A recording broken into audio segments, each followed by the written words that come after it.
दोस्तों 2024 के लोकसभा चुनाव को लेकर डुगडुगी बज चुकी है, मान लीजिए। जरूर चुनाव आयोग ने इसका ऐलान नहीं किया, न चुनाव की तारीखों का ऐलान किया है, लेकिन एक राज्य से लेकर दूसरे राज्य और दूसरे राज्य से लेकर तीसरे राज्य तक जैसे माहौल बनाया जा रहा है, उसे देखकर अब पता चलता है कि कैसे जमकर हिंदू मुसलमान किया जा रहा है, सियासत की जा रही है। आज आपको एक एक तस्वीर दिखाने जा रहे हैं कि कैसे चुनावों की डुगडुगी बजे बगैर ही राजनीतिक दल कूद पड़े हैं, कैसे अपने अपने चहेतों को मैदान में उतार दिया गया है और कैसे खुलकर हिंदू मुसलमान किया जाता है। नमस्कार, मैं हूं प्रज्वल गौतम और आप देख रहे हैं द कंटा। वैसे तो अभी हाल ही में आपको याद होगा कि उत्तराखंड के उत्तरकाशी में किस तरह से मुसलमानों के खिलाफ ऐलान किया गया था। वो तस्वीर हमने आपको एक एक तस्वीर दिखाई थी कि कैसे उत्तरकाशी में एक मामले में दो लोग आरोपी थे, एक हिंदू एक मुस्लिम, लेकिन हिंदुवादी संगठन के लोग यानी हिंदुवादी संगठन पर जिस सत्ताधारी दल का आशीर्वाद है, उनके निर्देश पर हिंदुवादी संगठन के लोग एक ही व्यक्ति पर टूट पड़े थे। उस मामले में एक हिंदू था, एक मुस्लिम था, लेकिन इनको मुसलमान ज्यादा पसंद आया और इसके बाद जो इलाका था, बाजार था, उसका घर था, बस्ती थी, मुस्लिम बस्ती, वहां कूद कूद कर ऊधम काटा गया था, जमकर बवाल खड़ा किया गया था। हालात तो ये हो गए थे कि उत्तरकाशी में जो बीजेपी के अल्पसंख्यक मोर्चे का अध्यक्ष था, वो भी अपने परिवार के साथ घर छोड़कर चला गया था। उसे डर था कि कहीं उसको भी निशाना बना नहीं लिया जाए। वो नहीं देखेंगे परिचय पत्र कि आप बीजेपी से जुड़े या नहीं जुड़े, वो सिर्फ ये देखने के लिए उतरे हुए थे कि कौन मुसलमान है, कौन दाढ़ी टोपी वाले है, और उसके बाद उस पर हमला किया जा रहा था। खैर, ये बात वहां की थी, लेकिन अब ये नया मामला जो निकलकर सामने आया है वो झारखंड का है। झारखंड के चतरा में दोस्तों उत्पात काटा गया है। उत्पात, ऊधम, उपद्रवी सड़क पर कूद पड़े और वहां पर एक मस्जिद को देखकर जोर जोर से नारेबाजी की जा रही थी। पहले वीडियो देखिए आप।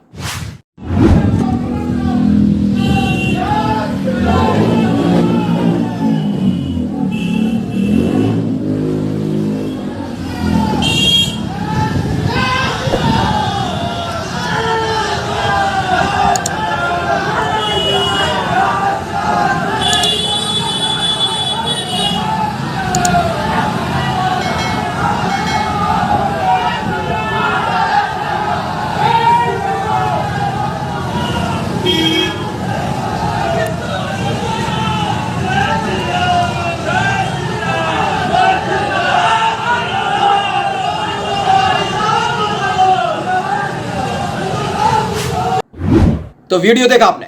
दरअसल एक मोहम्मद शाकिर नाम के ट्विटर यूजर है, उन्होंने ट्वीट किया और लिखा कि चतरा जिले के परसौनी गांव में, ये उनका दावा है कि चतरा जिले के परसौनी गांव का ये वीडियो है। उसमें लिखा है कि चतरा जिला के परसौनी गांव में उपद्रवियों के द्वारा धार्मिक सद्भाव, अमन चैन और आपसी सौहार्द को बिगाड़ने की कोशिश की जा रही है और पूरी घटना में पुलिस प्रशासन की निष्क्रियता और उदासीनता राज्य सरकार की विफलता और संवेदनहीनता को उजागर करता है। सरकार शीघ्र ही उपद्रवियों पर कार्रवाई करे। इसमें आपको कई लोग मोटरसाइकिल पर सवार होते हुए नजर आएंगे।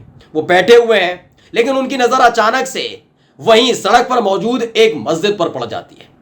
फिर क्या था? जो तमाशा कर्नाटक में किया जा रहा था, जो अलग अलग देश के अलग अलग हिस्सों में किया जा रहा है कि मस्जिद देखने के बाद वहां पर उतर जाते हैं, वहां पर तमाशा करने लगते हैं, जय श्री राम के नारे के साथ वहां पर उत्पात काटा जाता। सोचिए, ये भगवान का वो जयकारा है जिससे आत्म शांति मिलनी चाहिए, जिससे सद्भाव अमन चैन की खुशबू आनी चाहिए, उसका नारा ये उत्पाती इस्तेमाल करते हैं, उपद्रवी इस्तेमाल करते हैं और किनके इशारे पर करते हैं ये बताने की अब जरूरत नहीं है।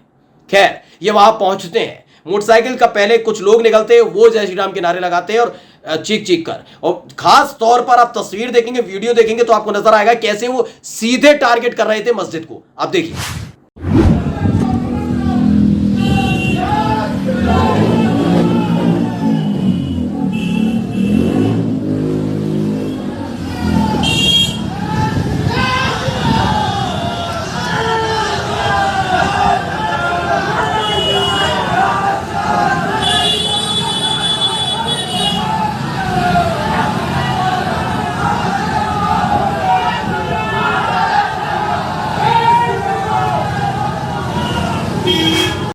यानी इनके अंदर का उत्साह, इनके अंदर का धर्म, इनके अंदर का सनातन परंपरा का निर्वहन करने वाले के तौर पर जो ऊर्जा निकली थी, वो सिर्फ और सिर्फ निकली थी मस्जिद को देखकर।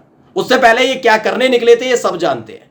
मोटरसाइकिल पर सवार होकर इतने लोग तमाशा कर रहे थे। आप यकीन मानिए कि जब ये वहां से गुजर रहे थे, जब ये जय श्री राम के नारे लगाकर माहौल बनाने की कोशिश कर रहे थे, एक आदमी आपको वहां घरों से बाहर निकलता हुआ नहीं दिखा होगा। ये सवाल उठता है कि आखिर ऐसे उत्पाती, ऐसे उपद्रवी जब सड़कों पर उतर आते हैं तो पुलिस कहां चली जाती है, किसके इशारे पर आखिरकार इन्हें बचाया जाता है। क्योंकि मामला सिर्फ इस तरह का नहीं है कि चतरा जिले में हुआ, इसे आपको एक दिन पहले भी हमने दिखाया था कि किस तरीके से उत्तराखंड के अंदर ही अल्मोड़ा में साफ तौर पर ऐलान कर दिया गया था। हिंदुत्व वॉच नाम का ट्विटर यूजर है, उसने ट्विटर अपने हैंडल से डाला था कि जहां पर अल्मोड़ा के अंदर, उत्तराखंड के अंदर जमकर नारेबाजी की जा रही थी। मुस्लिम परिवारों को साफ तौर पर कह दिया गया था, भाई कैसे भी करके अपने घरों में किसी भी मुसलमान को ना किराए पर दुकान दे ना मकान दे, चेतावनी दी जा रही थी। पहले वो वीडियो भी देख लीजिए। आप साफ और स्वच्छ शब्दों में जो भी मकान मालिक किराए में मकान दे रहे हैं वो याद रखें कि अपराधी प्रवृत्ति के लोगों को मकान किराए में ना दें। मैं आपको साफ और स्वच्छ शब्दों में कहता हूं कि हम आप सबको जानते हैं, लेकिन याद रहे अगर आपने किसी ऐसे व्यक्ति को शरण दे दी जो अपराधी है, हम आपको नहीं जानेंगे, नहीं पहचानेंगे।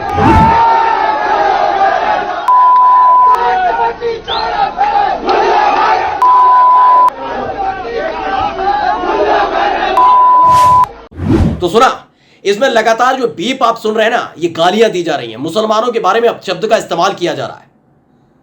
इन तस्वीरों को, इन वीडियो को आपने इससे पहले नहीं देखा होगा 2014 से पहले, लेकिन उसके बाद से लगातार ऐसी तस्वीरों, वीडियो निकलकर क्यों सामने आ रही हैं, और खासकर उस इलाके में जहां बीजेपी की सरकार होती है। यह सवाल इसलिए लाजमी हो जाता है दोस्तों, क्योंकि ये वही उत्तराखंड है जहां पर 2 साल पहले दिसंबर के महीने में यति नरसिंहानंद पहुंचा था।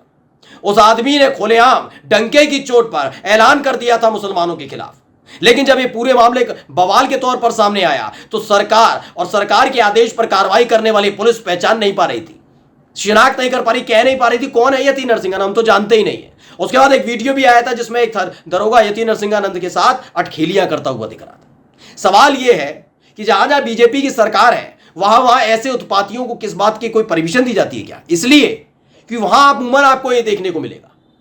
इस दौर में हिम्मत है कि मुसलमान इस तरह की गतिविधि को अंजाम दे सके, एक मंदिर के सामने खड़े होकर तमाशा कर सके, हिम्मत है किसी मुसलमान में? नहीं कर पाएंगे, क्योंकि उनको मालूम है कि अगर वो एक ट्वीट भी कर देते हैं तो उन्हें जेल की सलाखों के पीछे पहुंचा दिया जाता है। लेकिन इनमें से कितने लोगों की गिरफ्तारी हुई ये ना पुलिस बता पाती, ना ही सरकार कोई आंकड़ा दे पाती है। आप चले जाइए अलग अलग राज्यों में जहां अलग अलग तस्वीरें ऐसी नजर आती है। एक बार फिर से इस वीडियो को गौर से देखिए। आप साफ और स्वच्छ शब्दों में जो भी मकान मालिक किराए में मकान दे रहे हैं वो याद रखें कि अपराधी प्रवृत्ति के लोगों को मकान किराए में ना दें। मैं आपको साफ और स्वच्छ शब्दों में कहता हूं कि हम आप सबको जानते हैं, लेकिन याद रहे अगर आपने किसी ऐसे व्यक्ति को शरण दे दी जो अपराधी है, हम आपको नहीं जानेंगे, नहीं पहचानेंगे।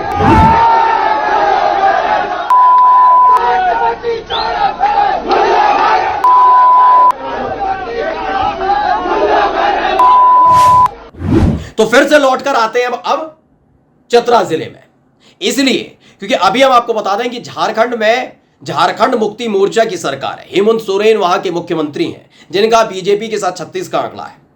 हाल ही में खबरें भी आई थी कि हेमंत सोरेन को पूछताछ के लिए बुलाया गया, एक घोटाले में नाम दर्ज कराया गया, तमाम चीजें हुई। लेकिन सवाल यह नहीं है कि वहां पर झारखंड मुक्ति मोर्चा की सरकार है। खबरें तो राजस्थान से भी निकलती है जहां कांग्रेस की सरकार है। लेकिन सवाल यह है कि इन लोगों को आशीर्वाद दे कौन रहा है, कौन इनके पीछे खड़ा हुआ होता है, कौन ऐसे लोगों को आशीर्वाद देता है जिनकी सरपरस्ती में घूम घूम कर मस्जिद को निशाना बनाते हैं।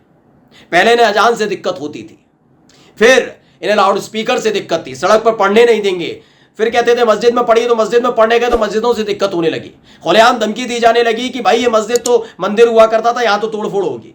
फिर दरगाहों से दिक्कत होने लगी, फिर इन्हें दाढ़ी वालों से, टोपी वालों से, हिजाब वाली लड़कियों से, सबसे दिक्कतें ही दिक्कत हो रही।